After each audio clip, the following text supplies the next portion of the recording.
జన్మస్థలమా, యూదయ బెత్లెహేమా, రక్షకుని జన్మస్థలమా, యూదయ బెత్లెహేమా.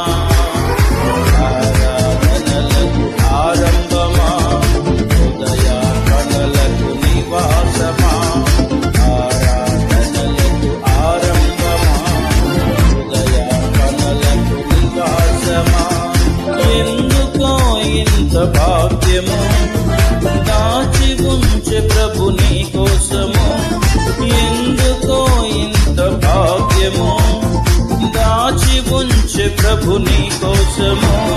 స్తుతియు మహిమ ప్రభావము ఎల్లవేళల ప్రభుకే చెందును, స్తుతియు మహిమ ప్రభావము ఎల్లవేళల ప్రభుకే చెందును. రక్షకుని జన్మస్థలమా, యూదయ బెత్లెహేమా, రక్షకుని జన్మస్థలమా,